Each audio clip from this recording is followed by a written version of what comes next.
Então, pessoal, muito obrigado pelo convite. Eu morei 3 anos nos Estados Unidos, de 86 a 89.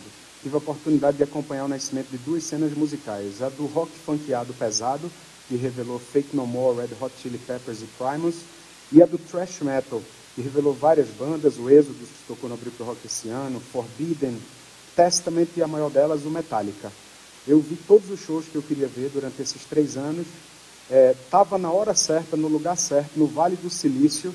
Eu vejo a galera que falou antes de mim aqui, tecnologia da informação, eu podia ser um deles, mas o máximo que eu consegui foi entregar pizza nas empresas que estavam desenvolvendo todas essas tecnologias aí. Voltei para cá, não muita coisa acontecia, resolvi abrir uma loja de discos, né, especializada em rock, lançamentos independentes. Eu não podia concorrer nem com a Disco, nem com lojas americanas, e comecei a produzir shows. Comecei a acompanhar a cena musical da cidade, que era muito underground, né? Ia ver o Devotos do Ódio no Ibura de Baixo, na Associação de Moradores do IPCEP e tal, e comecei a produzir shows, né? E movido pelo incômodo, em 92, no final de 92, tinha chegado a 89 FM aqui e a MTV um pouco antes, trazendo informação. Eu juntei 12 bandas pernambucanas e o Maracatu Nação Pernambuco e fiz a primeira edição do Abril pro Rock, num domingo, porque os caras do Maluco Beleza não quiseram me dar o sábado, que eu acho que eles acharam que eu era muito doido e tal, e que vamos ver o que é que esse cara dá o domingo, que nada acontece, faz aí no domingo. O Abril pro Rock foi um divisor de águas, porque nem minha própria mãe acreditava que aquilo pudesse dar certo. Meus amigos diziam que eu ia me dar muito mal, porque eu não estava trazendo um Titãs, um Paralamas, que eram as bandas dos anos 80, que ainda eram muito populares. E a gente teve 1.100 e poucos pagantes, ao todo 1.500 pessoas, e o resto é história. A Bravo, do mês passado, trouxe 15 fatos mais relevantes da cultura brasileira nos últimos anos. Metade do texto, que fala sobre o quesito música independente, traz o Abril pro Rock, fala do Los Hermanos, das bandas pernambucanas. Essa foi a última edição. Vocês devem bem saber, a gente concorreu com Paul McCartney, a gente concorreu com Chico Buarque, mas conseguimos fazer uma festa, ganhamos um presente do Los Hermanos. Depois de 2 anos sem tocar, eles fizeram o primeiro show aqui, então os holofotes da imprensa brasileira se voltaram para cá.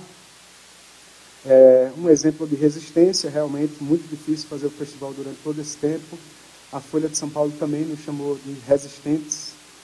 E então, né, tivemos 2 bandas, o Otto e o Mundo Livre, que tocaram na primeira edição do festival, né, que estão firmes, fortes e produzindo, então para a gente fazia todo sentido. Eu não vim aqui falar de Abril pro Rock, eu queria falar muito sobre outros trabalhos meus que eu acho que são muito mais importantes do que o Abril pro Rock.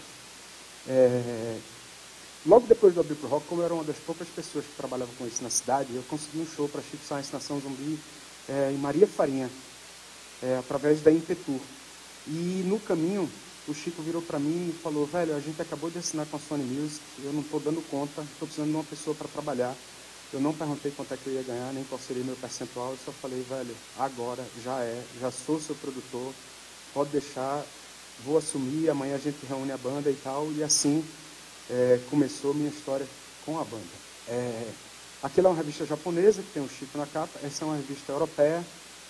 Chico Science Nação Zumbi eram colegas de gravadora do Skank e Gabriel Pensador, que já saíram vendendo muito, tocando na rádio, né? E com esse poder, a grande gravadora chegou nas rádios rock de São Paulo para apresentar Chico Science Nação Zumbi. As rádios rock de São Paulo disseram: não, a gente não toca porque é regional.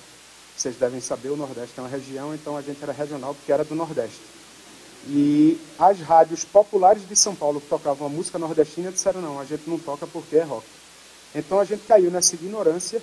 Eu considero Chico Science tão importante para a música brasileira quanto outros 2 artistas que não estão mais vivos, Cazuza e Cássia Eller. Claro que Cazuza e Cássia Eller são infinitamente mais populares, tiveram mais discos lançados e mais tempo de vida artística, mas a importância é igual. Nenhuma rádio tocou Chico Science, as rádios continuam não tocando Chico Science até hoje. Os CDs japoneses de Chico, o CD foi lançado na Europa, nos Estados Unidos, no Japão. Quando ele morreu, eu estava em negociação com o Japão, nunca consegui ir lá com outra banda, mas cheguei perto. Esse é um show em Nova York, no Soul Bees. Na segunda turnê, em 96, 7 países da Europa, nós dividimos 6 shows em 4 países com os Paralamas de Sucesso. Esse é o famoso show do Central Park Summer Stage de 95, Gilberto Gil e Chico Science Nação Zumbi. Essas são as bandas que eu já rodei 20 países do mundo, as bandas daqui, a Cabroeira da Paraíba. Esses foram os países que eu tive a oportunidade de ir. Teve alguns outros países eu não fui, mas as bandas foram com outros produtores. Mundo Livre, na Suécia.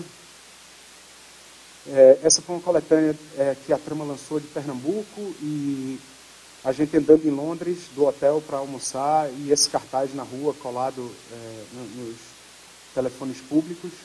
Isso foi em 2005. O DJ Dolores, que foi o artista que eu mais rodei o mundo e por mais vezes.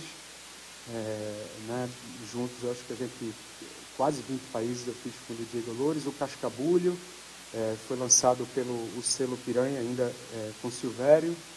Essa é a versão japonesa do disco do Cascabulho. O disco francês de Lia de Itamaracá, vocês devem saber que a cultura popular, no final dos anos 80, estava sendo colocada na prateleira de um museu. Aí vem uma galera jovem, bebe na fonte, reprocessa a música, e a cultura popular vem à tona, sendo valorizada. Esse é o tributo a Luiz Gonzaga, Baião de Viramundo. Esse é o Coco Reis de Arco Verde, a versão francesa do disco. Essas são coletâneas. Eu fiz para o selo do David Byrne, essa aqui de Pernambuco, What's Happening in Pernambuco, New Sounds from the Brazilian Northeast. Aquela ali é que eu mostrei o cartaz que teve o lançamento. Capa de Derlon, que foi citado aqui. Outra coletânea japonesa, Nordeste Atômico. Essa da Espanha, com bandas só de Pernambuco. E ali uma outra de música eletrônica, que tem o DJ Dolores. A gente criou em 2003 o projeto Music from Pernambuco, que o trabalho era ir para as feiras de música com as coletâneas, né? A primeira, 2003, ali, desculpa, 2003, 2005, essa ficou pronta com a do Nordeste, e ficou pronta para a primeira edição do Porto Musical, uma conferência internacional que a gente produz aqui na semana pré-carnaval. Aqui o Music from Pernambuco 3, que é o duplo, esse aqui, e essa última edição que foi do ano passado, com capa da galera do Super Terra. Essas são as feiras que a gente teve a oportunidade de participar, entregando esse CD na mão de jornalistas, de produtores, de rádios, de centros culturais do mundo inteiro. Então, faz parte do processo de dominação do mundo de Pernambuco. Aí, pessoal, nem tudo são flores, né? A gente está muito falando de Copa do Mundo e tal, e quando Recife foi anunciada como cidade sede da Copa do Mundo, a notícia que todos os telejornais deram era a seguinte: hoje o Recife, na verdade era São Lourenço da Mata, comemorou a escolha de cidade sede da Copa do Mundo ao som da banda Saia Rodada. Aí, minha gente, vocês sabem como é que eu me sinto quando eu vejo um negócio desse? Eu me sinto como eu me senti domingo nos aflitos, quando o Chiesa perdeu o pênalti. Eu digo, meu Deus do céu, que oportunidade desperdiçada de jogar o Sport para a segunda divisão já, ainda no primeiro tempo. Né? E aí, na Copa do Mundo, no primeiro jogo, Galvão Bueno chama as cidades e disse: agora vamos para Pernambuco, a terra do frevo. Aí entra a banda Calypso, para todo o Brasil. Né? Eu chamo isso de projeto sem noção. É o grande projeto de turismo e cultura de Pernambuco. Eu não tenho nada contra Saia Rodada nem banda Calypso, tá? Não me entendam mal, eu tenho tudo contra eles nos representarem, porque a gente está no mundo e não está aqui dentro. A gente não tem esse entendimento do tempo e do espaço que a gente vive. E não só sou eu que digo. Carlos Fernando, um dos maiores produtores musicais pernambucanos, fez toda a geração dos medalhões da MPB cantarem frevo, produziu vários discos de frevo. Olha a manchete de uma entrevista de página inteira, o que é que ele diz: precisamos tocar na rádio. 90% das rádios públicas brasileiras estão atrasadas, mofadas no tempo e no espaço. A nossa Rádio Universitária FM está dormindo desde a década de 70, ali na esquina da Avenida Norte. Né? Amanhã, inclusive, tem especial de Roberto Carlos, 8 horas da noite, na Rádio Universitária. Se vocês quiserem saber o que é que está rolando na música brasileira. Né? Então, a Freicaneca é um projeto da década de 60, que a prefeitura não conseguiu colocar no ar. Né? Então, as rádios privadas ignoram, são o que os americanos chamam de pay to play, ou você paga ou não toca, não é pelo mérito da música. A rádio pública no Brasil está dormindo, não apresenta uma nova geração de música brasileira que circula o mundo. Né? Isso é um outro destaque da entrevista do Carlos Fernando. Aí a Jeová da Gaita, um dos maiores músicos de Pernambuco também. Ele dá esse depoimento também na capa do jornal, o quanto é difícil aqui dentro, ele é reconhecido também internacionalmente. Esse é o nosso ex-secretário municipal de turismo, dando uma entrevista de página inteira no jornal. Aí a pessoa pergunta assim para ele, você acha que a gente ainda é aquele destino de sol e mar? Aí ele diz, não, a gente é um maior polo gastronômico, tem a questão cultural e não sei o que, e não sei o que. Quer dizer, numa entrevista de página inteira, um secretário municipal de turismo falar só da questão cultural é subestimar a nossa capacidade de virar um destino turístico cultural. Na semana pré-carnaval desse ano, nosso atual secretário municipal de turismo colocou no Twitter dele, tudo indica que no carnaval de 2012 o grande hit vai ser Selinho Não é Gaia, da banda Só na Morosidade. Quer dizer, minha gente, ele pode até ouvir isso em casa, mas ele não pode se manifestar. Uma coluna social achou lindo e publicou na coluna que, segundo o nosso secretário municipal de turismo, esse seria o grande hit do carnaval. Eu sonho em ver Pernambuco como um destino turístico-cultural, movido pela música e por várias outras áreas, a cultura popular, assim como o tango está para Buenos Aires, como o fado está para Portugal, como o jazz está para New Orleans. Eu já estive nesses lugares com as bandas daqui, e desde o souvenir até as atividades turísticas, tudo se embasa na música. A Unesco tem um programa, minha gente, de cidades criativas. Recife, há 10 anos atrás, se os multiculturais tivessem entendido isso, nós já podíamos ser uma cidade criativa reconhecida pela Unesco. Só existem 2 cidades criativas na América Latina. Popayán, na Colômbia, que eu nunca tinha ouvido falar, até saber desse programa da Unesco, é uma cidade de gastronomia, e Buenos Aires, na Argentina, é uma cidade do design. Então, se os nossos gestores públicos tivessem o entendimento do tempo e do espaço que a gente vive, e do nosso potencial principalmente, nós já seríamos uma cidade criativa da música, pelo menos reconhecida pela Unesco. Bom, aí o prefeito diz que nós temos o maior festival de música do Brasil. Realmente, transformar o carnaval no maior festival de música pop do país. As grandes agremiações, os grandes corais, as grandes orquestras passam o ano inteiro em casa.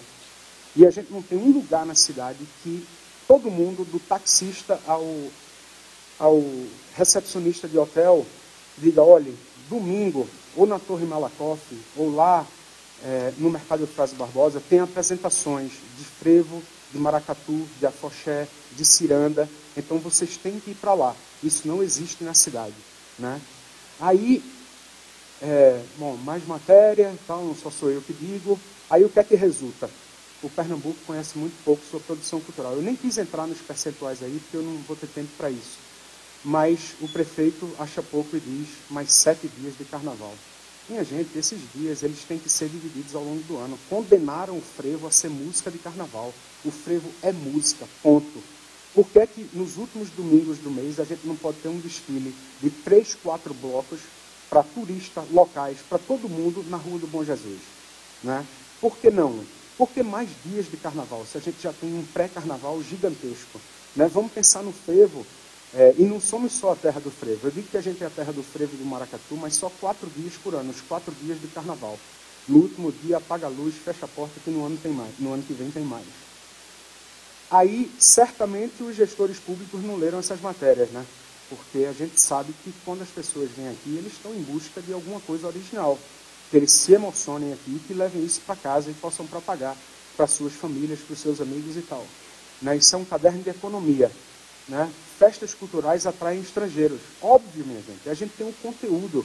Quando o organizador da Womex veio aqui, que a gente teve reunião com o Cláudio Marinho, que comprou a ideia do Porto Musical, eu circulei com ele no bairro do Recife, e ele é alemão, criador da Womex, a World Music Expo, nossa parceira no Porto Musical. E eu falei, olha, tem que ser no bairro do Recife, porque toda cidade histórica que eu tive no mundo, e eu já fui para 25 países, onde tem um centro histórico, tudo converge para o centro, menos aqui em Recife.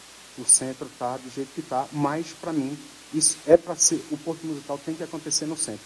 Nós fomos na primeira Sinagoga das Américas, eu mostrei para ele, e depois nós fomos tomar um maltado ali no lugar original do maltado. E ele viu aquela foto que tem lá no maltado, do Zeppelin nazista sobrevoando aquele prédio antigo do maltado. E ele perguntou para mim, Paulo, qual é a história dessa montagem? Eu falei, não, Borkovski, isso é uma foto original da época da Segunda Guerra. O Zeppelin nazista esteve aqui. E aí ele falou uma frase para mim que se eu fosse secretário de turismo eu usaria. Ele falou, o Recife surprises me. Né? O Recife me surpreende.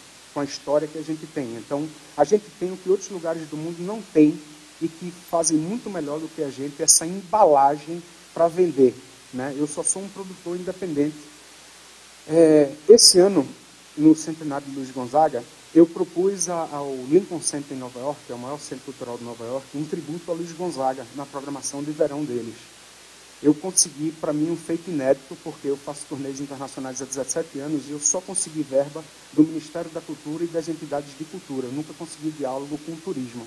E para mim foi um marco na minha carreira que eu consegui R$60 mil da Intertour para levar Maciel Melo, Valmir Silva e Bilio de Campina, 3 forrozeiros, e mais o Quarteto Olinda, que é um forró de rabeca. Eles fizeram um tributo a Luiz Gonzaga dia 13 de julho desse ano no Lincoln Center, e eu fiz mais 5 estados americanos e Washington DC numa turnê com o Quarteto Olinda. Gente, nessas turnês eu sou motorista, eu vendo disco, eu carrego coisa, não fico lá dando ordem, não. Aqui é a capa do New York Times, do dia 13. Isso aqui é o povo dançando forró, isso aqui é a chamada de capa do New York Times, quer dizer, é real, isso é o nosso potencial. Isso aqui é a chamada lá da capa, isso aqui é a capa do caderno cultural do New York Times. Eles juntaram, porque existe uma cena, lugares que tem forró em Nova York, e eles juntaram as duas histórias, e isso é mais uma página do caderno cultural, falando do tributo de Luiz Gonzaga e do forró pé de serra. Nós somos isso, nós somos o forró, nós somos o frevo, nós somos o maracatu, queiram ou não queiram os juízes. E nós somos mangue também, né? Nós somos uma cena contemporânea que não parou de produzir. Aqui é uma banda da nova geração, tem só 2 discos lançados, a Orquestra Contemporânea de Olinda, recebeu mais de meia página no New York Times quando foi tocar lá 2 anos atrás, então não é só a tradição. Para encerrar, eu queria contar muitas histórias, mas o tempo é rápido, essa é a palestra mais curta que eu já fiz na minha vida. Eu queria pedir a contribuição de vocês, gente. A gente precisa entender esse tempo, a gente precisa acompanhar as coisas da nossa cidade, a gente precisa entender que quando a gente bota o pé aí fora, a gente ouve uma música que não é a nossa verdade, né? E eu conto com a contribuição de todos vocês para que a gente avance nisso, né? Eu vi uma frase no metrô de São Paulo, que eu estava lá 3 semanas atrás, de Darcy Ribeiro, que eu me identifiquei muito, e eu já tinha o convite para o TED e falei, eu vou usar, né? Só há 2 opções nessa vida, se resignar ou se indignar, e eu não vou me resignar nunca, né? Esse é o meu Twitter, eu estou sempre postando os clipes, as músicas, não só de Pernambuco, mas a nova música brasileira, a música africana, latina, enfim, caribenha, que também não chega para a gente, porque as rádios também ignoram essa música, e que assim, vamos junto, a gente tem esse potencial, e eu acho que a gente vai se tornar um destino turístico-cultural nesse nível que eu falei para vocês, como o fado está para Portugal, como o tango está para Buenos Aires, como o jazz está para New Orleans. A gente não só tem um gênero, nós temos vários, mas a gente precisa se reconhecer na nossa música. O povo não se reconhece na nossa música, mas sempre é tempo, e eu acho que está todo mundo aqui trabalhando para dias melhores e por um Pernambuco melhor aí, né? E faça o dever de casa. Vamos nessa fazer o dever de casa.